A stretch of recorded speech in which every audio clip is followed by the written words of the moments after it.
경제브리핑 불편한 진실이 여러분의 확실한 두통 치료제가 되어드리겠습니다. 경제 뉴스가 연예 뉴스처럼 쉽게 들리는 그날까지 경제브리핑 불편한 진실.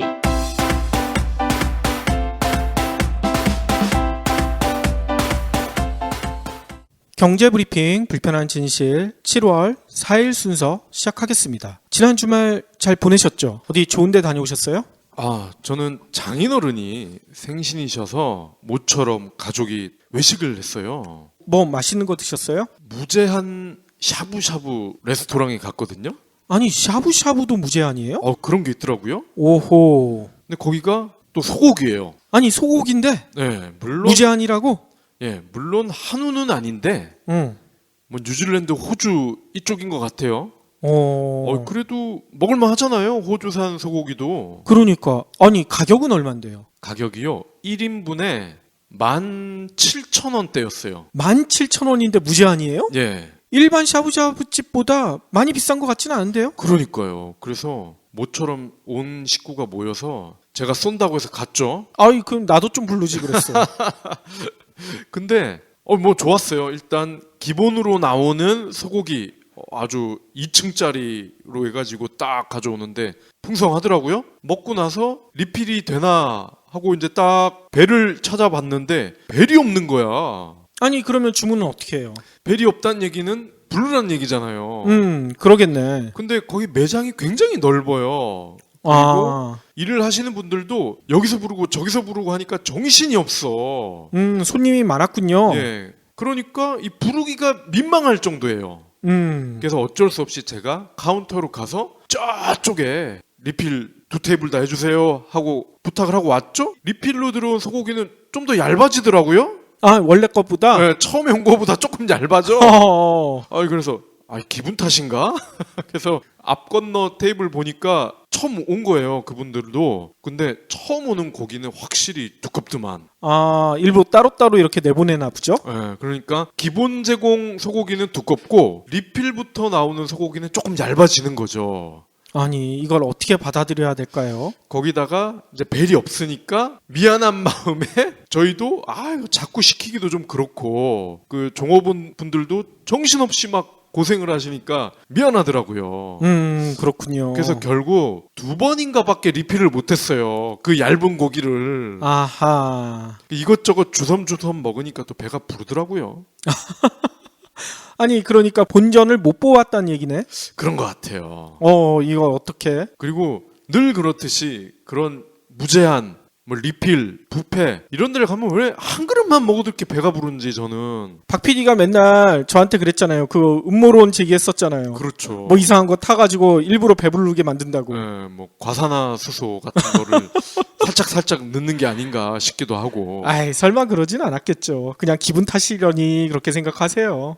하여튼 그 무제한 리필 이것도 보기에 따라서는 업주의 모종의 어떤 스케줄링에 따라서 저희가 움직인 게 아닌가 싶기도 하더라고요. 그럴 수도 있죠. 그래서 저는 일부러 무제한 뭐 이렇게 써지는데 안 가요. 네. 상식적으로 생각해서 무제한 준다는 게 이게 말이 안 되잖아요. 얇아지는데 그 비결이 있지 않은가 싶어요. 그런데 다행히 이제 손자 손녀들이 또 장인어른을 위한 아주 특별한 선물을 또 해드려서 장인어른이 한박 웃음을 지으셔서 결국 웃으면서 나왔어요. 손자 손녀들이 할아버지 선물이요 하면서 3살짜리 손녀는 뽀뽀를 해주고 7살 8살짜리 손자 손녀들은 어깨를 막 주물러 주는 거예요. 할아버지한테는 그것보다 더 좋은 선물이 없겠죠. 네, 한박 웃음을 지으시더라고요. 결국 해피엔딩이었네. 네. 자동차에서 중요한 기능 3가지. 달린다 선다 온다 달린다 선다 온다 레이너 그래서 썬팅은 중요하다. 썬팅은 레이너 썬팅 썬팅은 레이너 레이싱카에 장착되는 프로페셔널들의 썬팅. 썬팅은 레이너 썬팅. 그러면 오늘 꼭 챙겨야 할 경제 브리핑. 물가가 제로 수준이다. 그죠? 상승률이? 그런데 외식 물가 상승률은 2%를 넘은 것으로 나타났어요. 겨우 2%밖에 안 올랐다고요? 근데 이거는 평균이잖아요. 아하. 품목별로 보면요.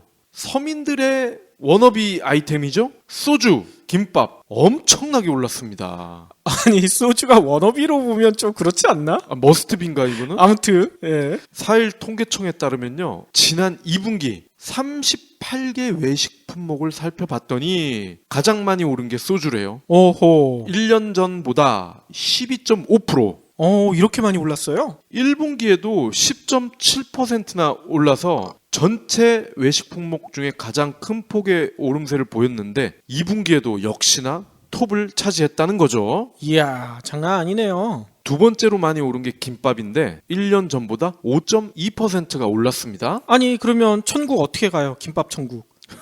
김밥 지옥이 될 것 같아 이제는. 참고로요, 라면 값은 3.6%가 올랐고요. 짬뽕, 짜장면, 떡볶이 역시 3%대로 올랐습니다.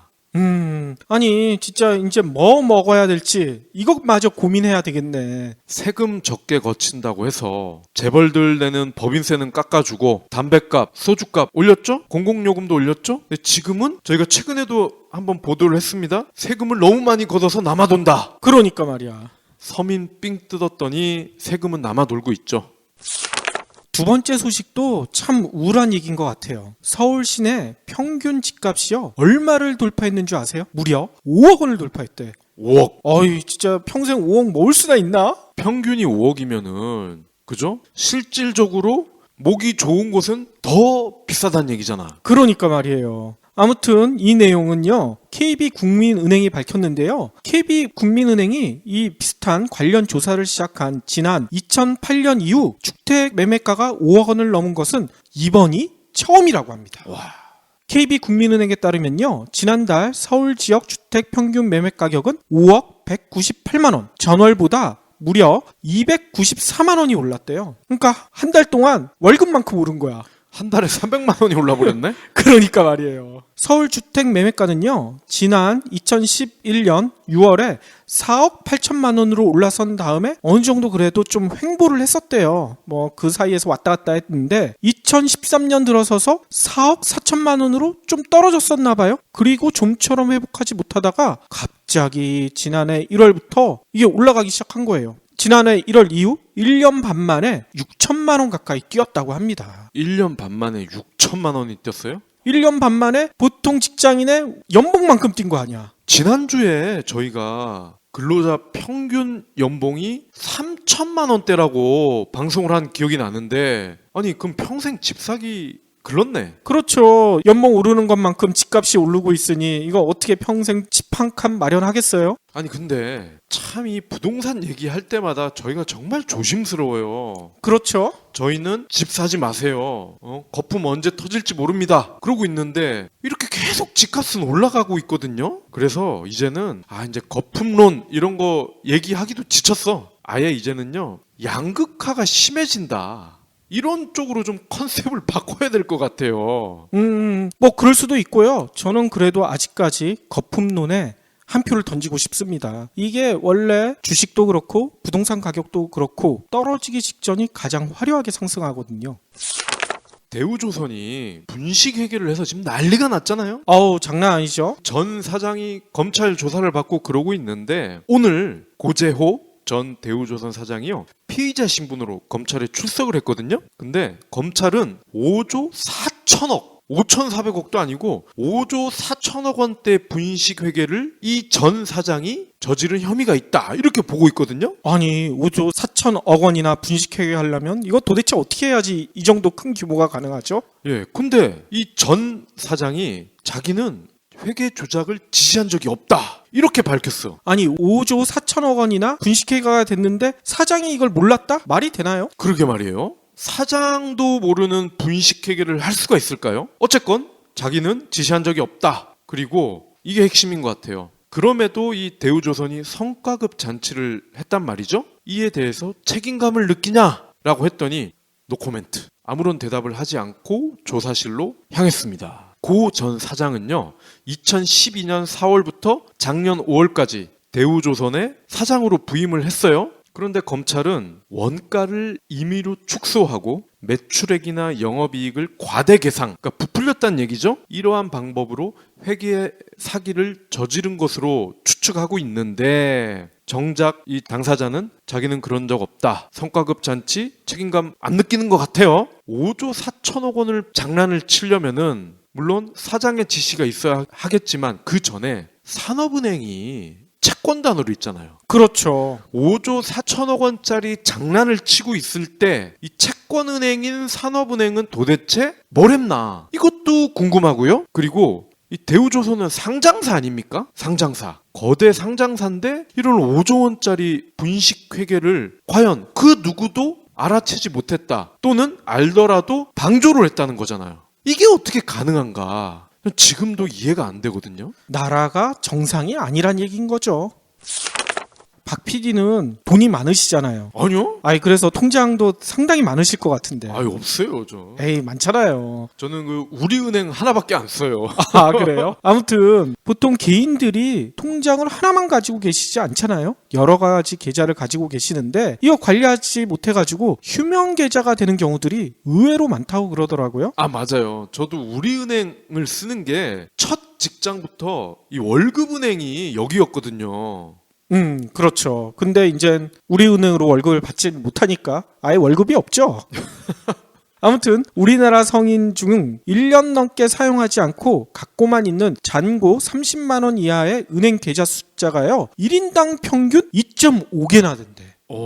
거의 3개란 얘기네요. 그렇죠. 응애하고 태어나는 그 꼬마 애들도 2.5개 휴면 계좌가 있다는 얘기인 거예요. 이게 평균이니까. 그런데 이렇게 휴면 계좌가 많아지게 되면 이거 관리하기도 힘들고 여러 가지 문제가 생기잖아요. 그래서 금융당국이 이런 휴면 계좌를 온라인에서 간편하게 해지하거나 이전할 수 있는 계좌 통화 관리 서비스를 시작하겠다. 이렇게 오늘 밝혔어요. 그러고 보니까요. 이 휴면 계좌를 가만히 놔두면요. 보이스피싱 이런 범죄에 악용이 될 소지가 있다고 하더라고요. 그렇죠. 근데 주인은 정작 계좌를 거의 이용을 안 하기 때문에 모르잖아요. 그렇습니다. 그래서 금융당국에 따르면요. 오는 12월에 어카운트 인포 홈페이지 이런 거를 개설을 한대요. 여기에 들어가면요. 30만 원 이하의 계좌는 바로 온라인으로 아까 얘기 드렸던 해지를 하거나 아니면 자기가 가지고 있던 활성화된 계좌로 이전을 하거나 이런 게 가능하다고 합니다. 그리고 내년 3월부터는 50만 원 이하의 계좌도 이전 해지가 가능하도록 할 예정이라고 합니다. 또한 이 홈페이지에 들어가게 되면요. 자신이 보유하고 있는 모든 은행 계좌를 한꺼번에 조회할 수가 있대요. 편하네요. 그렇죠. 저 같은 경우에도 제가 경제학과 나와서 그런지 제 친구들이 금융권에 많거든요. 그래서 애들이 갈 때마다 하나씩 계좌를 만들어 달래. 그래서 거의 저는 모든 은행에 다 계좌가 있는 것 같아요. 다 거기에 한 100원, 1000원씩 이렇게 들어있는데 그거 정리 못하고 있거든요. 이번 기회에 한꺼번에 정리를 해야 되지 않을까 이런 생각도 드네요. 아까 그 홈페이지가 어카운트 인포, 계좌 정보 이런 뜻이겠네요. 그렇죠. 마지막 브리핑입니다. 연비 뻥튀기 논란이 많았었잖아요. 그런데 앞으로는요, 이 자동차 제조사가 연비를 속일 경우 소비자에게 보상을 하도록 의무화할 수 있게 될 것 같습니다. 이건 잘하는 것 같은데요? 새누리당 권석창 의원이요, 이 같은 내용을 담은 자동차 관리법 개정안을 조만간 대표 발의한다고 합니다. 개정안은 자동차의 연료 소비율의 표시가 부적합할 때 시정 조치를 하지 않은 경우에는 제조사가 소비자에게 경제적인 보상을 하도록 하는 내용을 담고 있습니다. 현행법은 연비 과장을 경미한 결함으로 규정을 하고 있대요. 경미한 결함. 이게 어떻게 경미해? 그러게 말이야. 이 때문에 제조사가 인증한 연비를 신뢰해서 자동차를 산 소비자는 허위 연비로 피해를 보더라도 거의 보상을 받지 못하는 실정이죠. 이거를 경미한이 아니라 중대한으로 바꿔야겠죠. 그렇겠군요. 앞으로 그러면 진짜 연비 꼼꼼히 체크하고 차를 사야 되겠네요. 직장인들은 치열한 야생 현장으로 가기 위해 대중교통을 이용합니다. 이들은 주차장에만 있는 자동차 보험료가 아깝다고 생각하죠. 그래서 적게 타면 적게 내는 메리츠 다이렉트 주행거리 할인이 꼭 필요합니다. 지금 확인해보세요. 메리츠 다이렉트 자동차 보험. 가입 시 유의사항을 확인하세요. 그러면 오늘의 섹션 외신 이야기를 전해드릴까 하는데요. 지난 주말에 여러분들 이런 기사 뉴스 포탈이나 TV에서 보셨을 거예요. 1950년대 세계에서 가장 가난한 나라 중 하나였던 한국이 미래를 위한 희망과 의지로 강국으로 빠르게 성장했다. 또 우리가 이제 국제사회에서 공식 채권국으로 신흥국의 부채 탕감 등을 논의하는 선진국가가 됐다. 또 하나, 낙제에서 우등생으로 환골 탈퇴했다. 이게 뭔 내용이냐면요. 지난 1일 기획재정부가 국제채권국 모임인 파리클럽에 우리나라가 21번째 회원국으로 정식 가입했다고 밝힌 이후에 우리나라 국내 언론들이 쏟아낸 찬사래요. 아니 근데 대단한 거 아니에요? 아니 그러니까 대단한 거죠. 뭐 선진국들만 가입한다는 모임에 들어갔다는 거 아니에요? 그렇죠. 그러니까 환골 탈퇴 이런 얘기까지 나오잖아. 그리고 신흥국 중 최초 뭐 이런 얘기까지 나오고. 아 근데 우리가 신흥국이었어요? 그러니까 아무튼 차근차근 설명드릴 텐데요. 언론들은 이런 얘기를 했어요. 기획재정부 최상목 제1차관이 프랑스 파리에서 열리는 파리클럽 60주년 기념식에 참가했는데 여기서 한국 가입 서명식이 열렸나 봐요. 이 서명식에 참가해서 파리클럽 가입 문서에 서명했다. 이렇게 앞다퉈 전했어요. 아까 얘기대로 특히 신흥국 중에는 최초로 가입했다. 얼마나 의미 있는 얘기냐. 언론들이 이렇게 의미를 부여했고요. 특히나 이런 얘기까지 하죠. 외환위기 당시 부도 직전까지 몰렸던 한국이 19년 만에 선진 채권국의 지위를 인정받았다. 이런 얘기까지 해요. 아니 좀 이상하지 않으세요? 얼마 전만 해도 모든 언론에서 우리나라는 빚공화국이다 하는데 채권국이잖아. 채권국이라면은 빚보다 받을 돈이 더 많은 나라라는 얘기 아니야. 많이 빌려주고 많이 빌렸다 뭐 그런 거 아니에요? 아니 그런가? 아무튼 저도 의심이 가는데 이거에 대해서 의심스러운 눈초리를 보내는 사람들이 많을 것이다. 기재부도 이렇게 생각을 했나 봐요. 그래서 자세한 설명도 덧붙였더라고요. 뭐냐면요. 외환위기 당시 우리나라 채무가 600억 달러로 많았지만 이제는 3,200억 달러, 우리나라 돈으로 370조 원의 채권이 더 많다. 우리나라는 채권국이다. 기재부가 이렇게 강조를 하더라고요. 어우 370조요? 네, 이렇게 우리가 받을 돈이 더 많대. 빌려준 돈보다. 오. 거기다가 이런 얘기까지 또 붙였어요. 모든 언론은 아니고 일부 언론들은 이번 파리클럽 가입이 지난 6월 초 박근혜 대통령이 프랑스를 방문했잖아요. 이때 프랑스와 올랑드 프랑스 대통령이랑 정상회담을 했었는데 박 대통령이 우리 파리클럽 가입하고 싶어요 뭐 이렇게 얘기를 했나 봐요. 이 이후에 파리클럽 가입 결정이 됐고 요번에 서명하게 됐다. 긴밀한 협의하에 이루어졌다. 이런 설명까지 붙였어요. 이번 파리클럽 가입에 박근혜 대통령이 엄청 큰 역할을 했다. 은근히 강조하면서. 그런데 좀 이상하다는 생각 안 드세요? 파리클럽 가입이 이처럼 모든 언론들이 호들갑 떨 만큼 대단한 것일까? 일단 이 의문을 풀기 위해서는 파리클럽이 뭔지를 알아야 될 거 아니에요? 제가 좀 자료를 찾아봤거든요. 이 파리클럽은요. 아까 설명처럼 선진 채권국들의 협의체래요. 아까 60주년 기념식이라고 했는데 생긴 게 1956년 아르헨티나가 이때 디폴트 위기에 빠져가지고 위험했었잖아요. 이때 아르헨티나가 대외 채무 조정 협상을 쌍무적 협정, 그러니까 각 나라마다 1대1 다이다이로 붙었다는 얘기인 거예요.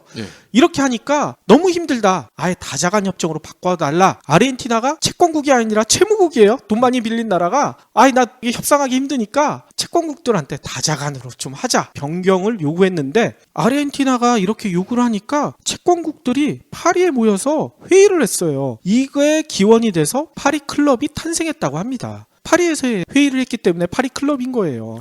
저는 이 얘기를 처음 들었을 때 영어 발음에서 특히 미국식 영어에서는 파티를 파리라고 하잖아. 아하. 그래서 무슨 파티하는 클럽인 줄 알았어. 그러니까 말이에요. 아무튼 다시 본론으로 돌아와서 그러면 파리클럽의 목적 아까 잠깐 얘기했듯이 아르헨티나 같은 채무국이 돈 갚기 힘들어지니까 이거를 다자간 협력을 통해 채권국들이 돈 떼먹지 않게 자신들의 이익을 강화하겠다. 뭐 이런 내용을 담고 있대요. 즉 시간이 좀 오래 걸리더라도 채권국들이 확실하게 채권을 회수할 수 있도록 상환기간을 채무국들한테 연장해주고 또 다 못 갚으면 채무도 조금 탕감해주고 이자율도 좀 낮춰주고 이런 채무 조정을 통해서 채무국들이 외채 상환 부담을 좀 줄여서 대신에 상환을 할 수 있도록 상환 능력 회복을 돕는 게 목적이라고 합니다. 근데 이건 한마디로 뭔 얘기예요? 빚 갚기 어려운 나라들한테 채무를 줄여주고 그 대신 제발 좀 빨리 빚 갚아라 이렇게 압박하는 채권국들의 기구 이렇게 생각하면 될 것 같아요. 전당포 주인 모임이네.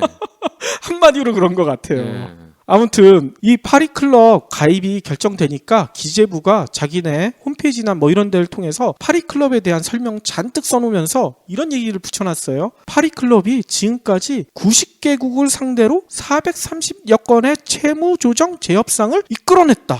이게 뭔 얘기냐면 90개국, 채무국이 90개국이란 거야. 돈 많이 빌린 나라들이 90개국이고 이 나라들이 제대로 돈을 안 갚으니까 430여 건의 채무조정 협상 이걸 벌였다는 얘기겠죠. 특히나 기재부는 이 얘기까지 붙여놨어요.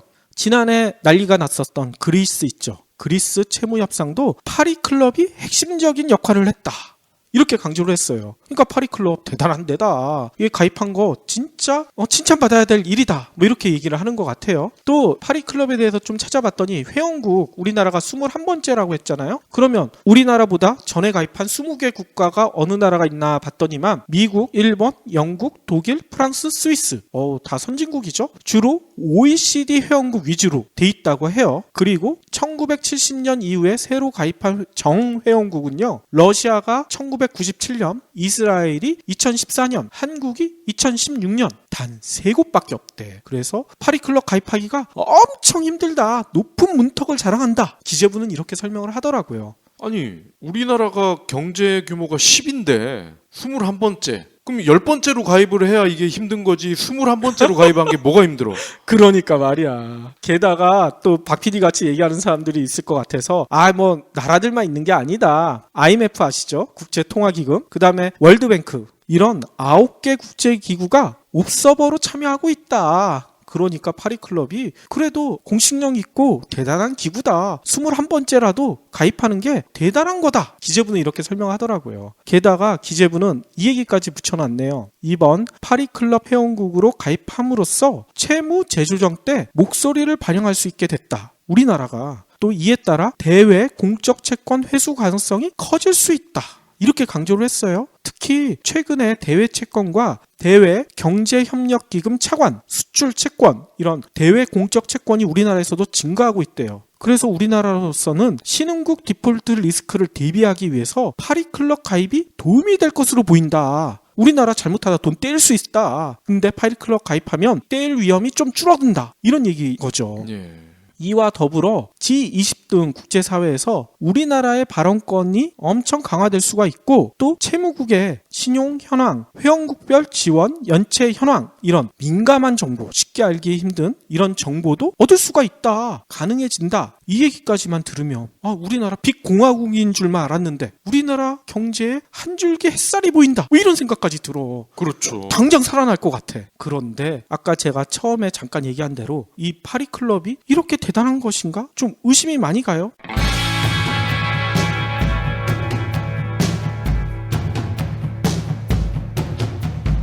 경제브리핑 청취자 여러분 안녕하세요. 요즘 비밀독서단이란 TV 프로그램에 단원으로 출연 중인 신기주입니다. 본업은 남성지 에스콰이어의 기자이고요. 동시에 한 아이의 아빠이기도 하죠. 정신없이 하루를 보내는 평범한 40대 중년입니다. 40% 사물의 이치를 깨달아 세상 일에 흔들리지 않는 나이.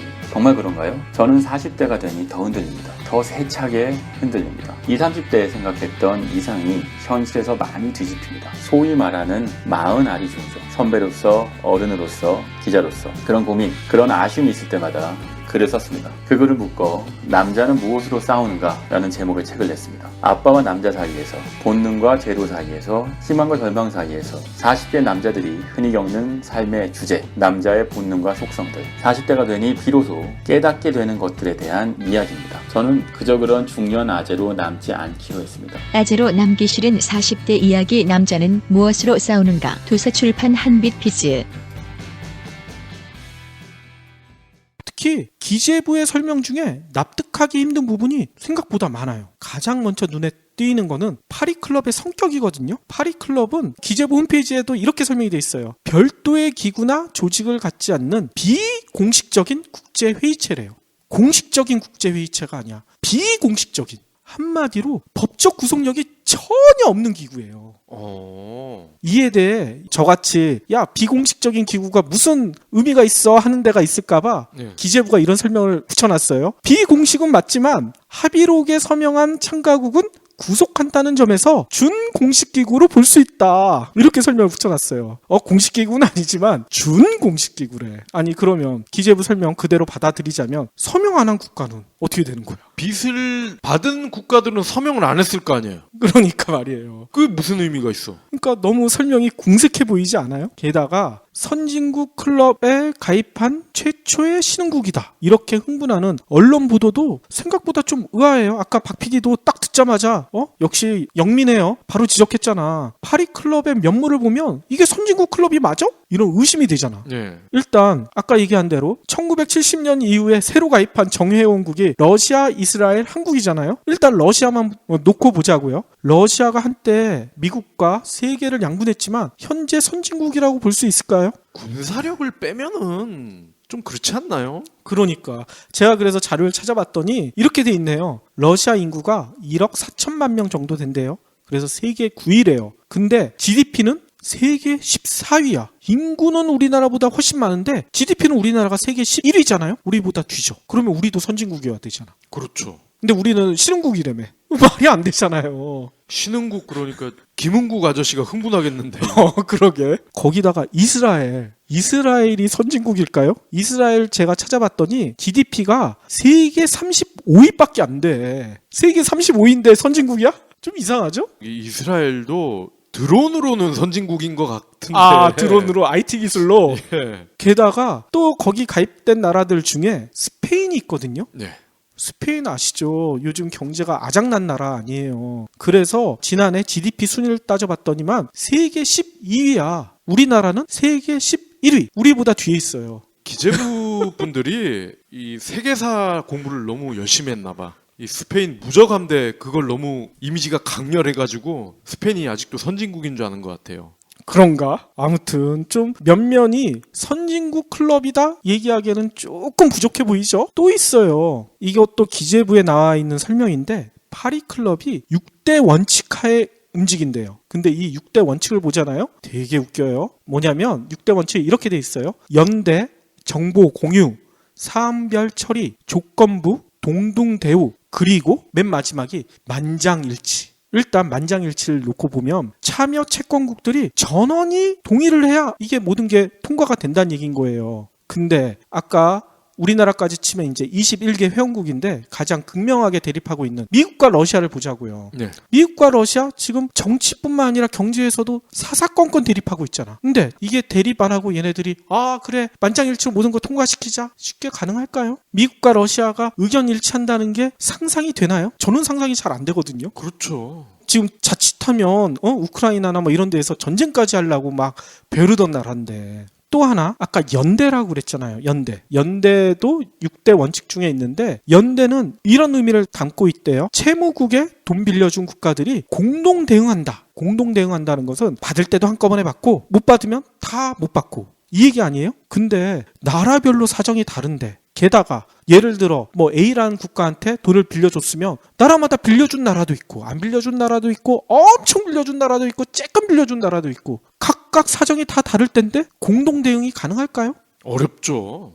게다가 이 대응이란 게 뭐겠어요? 이 나라가 돈 못 갚겠다. 배째라 이렇게 나오면 그래 배는 좀 그렇고 우리가 조금 더 빌려줄 테니까 좀 제발 벌어서라도 쬐끔이라도 갚어. 이게 대응이잖아요. 네. 그런데 많이 빌려준 나라가 우리 또 빌려주라고? 말이 돼? 분명히 이렇게 나올 거 아니에요. 그렇죠. 대응이 안 되죠. 한 푼이라도 빚을 더 빨리 받으려는 나라들이 있을 텐데 이런 이해관계를 어떻게 하고 연대라는 원칙으로 조정한다? 이게 상식적으로 불가능해 보이지 않으세요? 그럼요. 기재부가 예로 들었던 그리스 사태만 보더라도 협상이 지지부진하자 결국 파리 클럽이 채무 조정한 건 맞아요. 근데 채무 조정이 어떻게 흘러갔는지 아세요? 채무를 경감해주고 구제금융을 약속한 거예요. 이 얘기가 뭐냐면 빚은 깎아주고 그래 배째라고 니네 나자빠지지만 마 돈 더 빌려줬다는 얘기인 거야. 쉽지가 않죠. 기재부에서는 파리 클럽에 가입하면 대외 공적 채권 회수 가능성이 높아진다고 했는데 그리스 사태만 보더라도 오히려 공적 채권을 회수하는 게 아니라 더 빌려줬다니까. 정반대의 상황이 벌어지고 있는 셈이에요. 자칫하다가는 빌려준 것보다 더 많은 돈을 또 빌려줘야 되는 이런 말도 안 되는 상황이 벌어진다는 얘기인 거죠. 매몰 비용의 덫이잖아요, 이게. 그렇죠. 그동안 쏘아부은 돈이 아까워서 더 쏘아붓는 거. 맞습니다.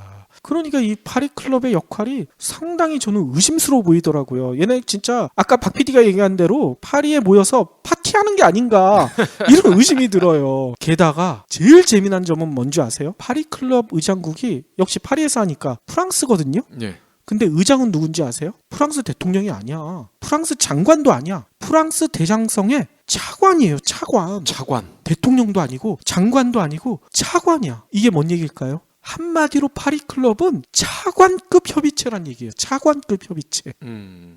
특히 아까 저희가 초반에 얘기 드렸었잖아요. 이번 서명 우리나라 측에서도 참가를 했는데 아니 경제 관련된 이렇게 중요한 거면 대통령이 못 가면 바로 밑에 유일호 부총리 경제 수장 아니에요. 네. 기재부 장관 이 양반이라도 가서 사인을 했어야 되는데 이 파리클럽 서명식에 참가한 사람은 최상목 차관이에요. 이유가 여기 있었어. 장관이 오는 자리가 아니라니까요. 차관이 오는 자리예요. 아니 근데 우리 좀 가입해도 될까요? 얘기한 건 대통령이라면서. 그러니까 대통령이 얘기하고 사인은 차관이 가서 한 거야. 어떻게 되는 거지? 아니 저는 맨 처음에 최상목 차관이 갔다고 했었을 때 요즘 유일호 부총리가 조금 신변에 여러 가지 논란이 있잖아요. 홍기태 AIIB 그 부총재가 갑자기 돌연 휴직해버렸잖아. 난리가 났죠. 이 혼란을 뒤처리하기 위해서 못 간 게 아닌가 저는 그렇게 생각했는데 유일호 부총리는 원래부터 갈 이유가 없었던 거야. 차관이 가는 거였어요. 아니 제가 차관을 폄하하는 건 아닌데 차관이 장관보다 실무를 맡을 수 있어서 오히려 차관급 협의체가 더 일은 잘할 수가 있을 것 같기는 해요. 네. 하지만 격은 상당히 떨어지겠죠. 그렇죠. 그래서 이 때문일까요? 제가 이번에 파리클럽 우리나라에서 가입했다고 해서 국내 언론에서 엄청나게 막 대서특필하고 난리가 났잖아요. 과연 외신에서는 어떻게 전하고 있을까?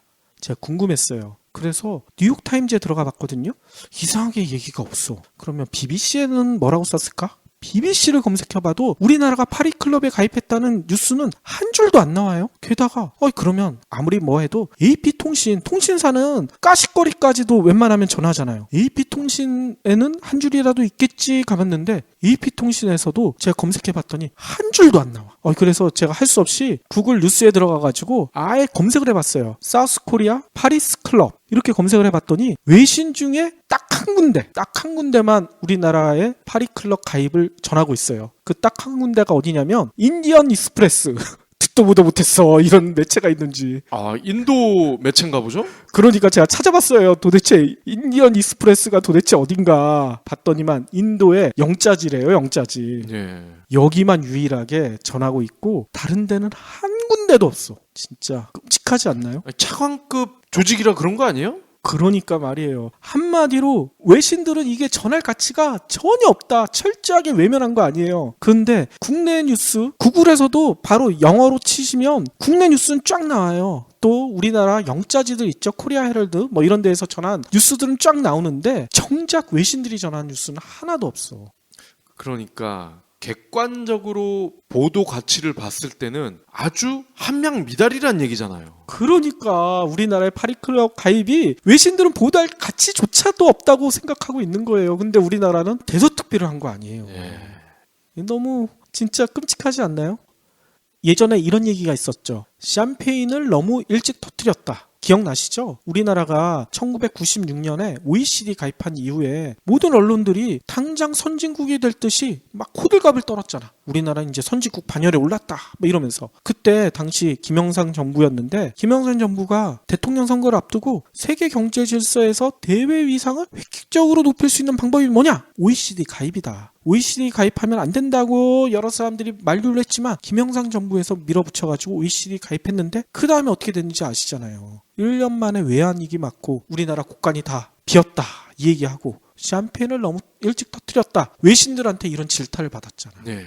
이때랑 현재랑 좀 비슷하지 않은가 이런 두려움이 앞서요. 왜냐면요. 박근혜 정부가 내걸었던 474 신기루는 깨진 지 오래죠. 성장률 4%, 고용률 70%, 1인당 국민소득 4만 달러 달성. 불가능해져 버렸잖아. 현재 성장률은 2%대로 꼰두박질 치고 있어요. 게다가 우리나라가 자랑스럽게 내걸었던 수출한국, 수출 코리아. 근데 수출이 18개월 연속 하락세. 더 큰 문제는 한때 세계 최정상급이다 뭐 이렇게 자랑해왔던 우리나라 기업들이 지금 사느냐 죽느냐 생사 기로에 있잖아.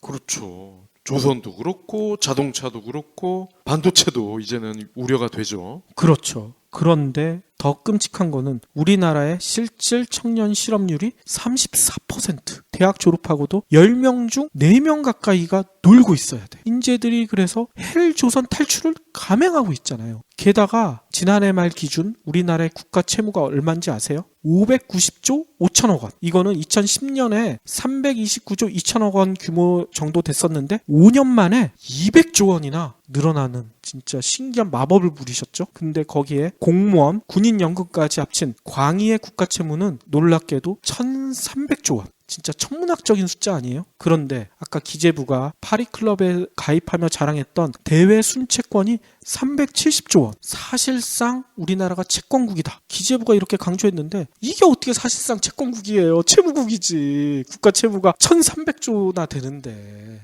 게다가 아까 잠깐 언급했지만 파리클럽 가입하게 되면 이 대외 순채권은 채무국 탕감 뭐 이런 채무 재조정 때문에 받기 힘들어질 가능성도 상당히 높아요. 네. 더 쌓이게 되는 거죠. 이런 상황에서 파리클럽에 가입했다고 경제가 살아나고 국민들이 기뻐할까요? 파리클럽을 대서특필한 이 주류 언론들의 의도가 너무 뻔히 보이네요. 지금 우리나라 경제가 사람 몸으로 치면은 두통이 굉장히 심한 상태인데 잠깐 타이레놀 한 알 정도 먹는 거 그 정도밖에 되지 않을 것 같은데요. 그러니까요. 외신들도 한 줄 전하지 않는 파리클럽, 국내 언론들이 이렇게 대서특필하는 이런 행태를 보면 진짜 우리나라가 헬조선이구나.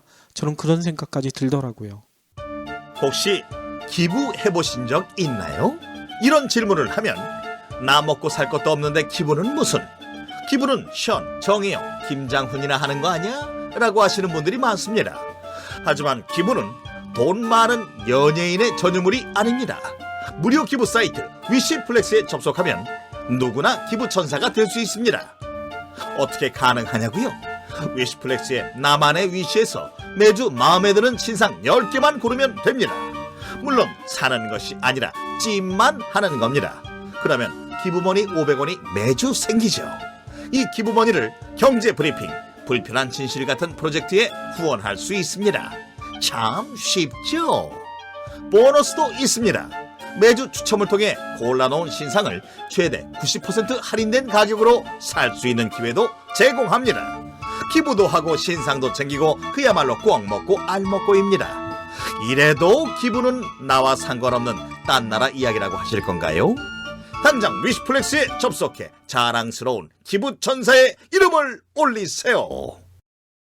마지막으로는요. 제가 어제 오랜만에 KBS 뉴스를 보다 보니까 이런 보도를 하고 있네요. 제목이 이렇게 돼 있어요. 고등어가 무슨 죄. 그래서 이게 도대체 뭔가 봤더니 KBS 기자가 경북 안동에 있는 간 고등어 생산 업체에 가봤나 봐요. 네. 그런데 이 안동 간 고등어는 엄청 유명하잖아요.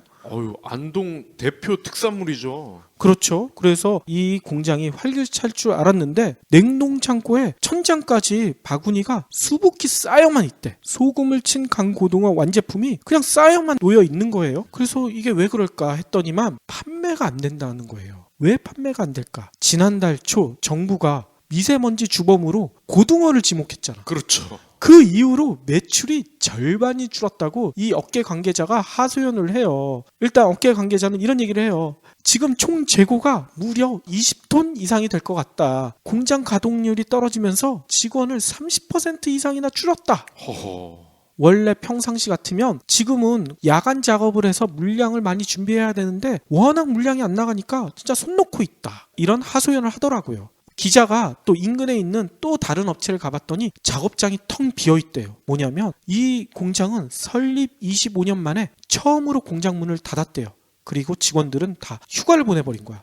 왜? 팔리지가 않으니까. 만들어도 팔리지가 않으니까 아예 휴가 가라 이렇게 보내버렸다는 거죠. 저 강고등어 되게 좋아하는데 싸게 주시면 제가 많이 살게요. 기자가 실제로 안동 지역 12개 업체를 다 뒤져봤더니 휴업에 들어간 곳이 무려 5곳이나 된다고 합니다. 특히 홈쇼핑 업체들이 강고등어 판매 방송을 아예 중단시켜버렸대요. 그러면서 직격탄을 맞았다고 하는데 나중에 환경부가 고등어가 미세먼지 주범이란 게 오해다, 뒤늦게 해명하고 나섰잖아요. 그렇지만 한 번 내뱉은 말을 이게 주워 담을 수가 없죠. 사태는 진정되지 않고 있다. 그래서 강고등어 업체들은 조만간 환경부를 방문해서 대책 마련해라, 이렇게 호소할 방침이라고 하더라고요. 아니, 오해라면서 뒤늦게 해명에 나섰어요? 네. 아니, 그때는 환경부에서 고등어를 구울 때 미세먼지가 엄청나게 나온다, 그렇게 발표를 했었잖아요. 그러니까 말이에요. 그게 무슨 오해예요?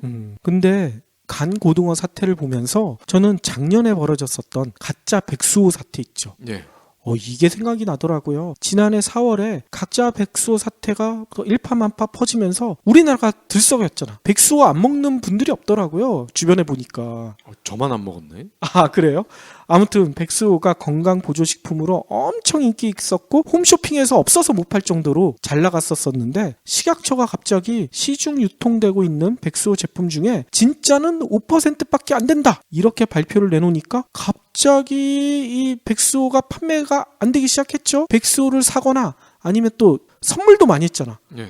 선물 받은 사람들도 이거 먹어야 돼 말아야 돼 환불 요청이 쇄도했고, 근데 그로부터 1년 지나가지고 이 백수호를 만들었던 내추럴 엔도텍이 검찰 수사에서 무혐의 처분을 받았거든요. 예.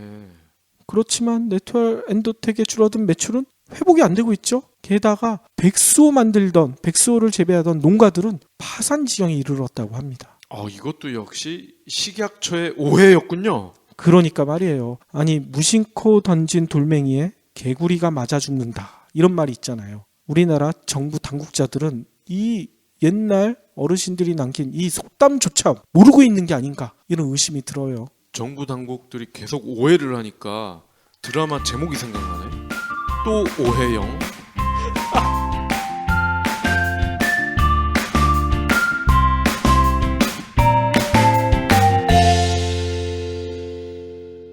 경제브리핑 불편한 진실 완수해주셔서 감사합니다. 하트 2척, 댓글 남기기, 계좌 후원 등 다양한 방법으로 힘을 보태주세요. 계좌 정보는 경제브리핑 팟빵 공지 코너에 있습니다.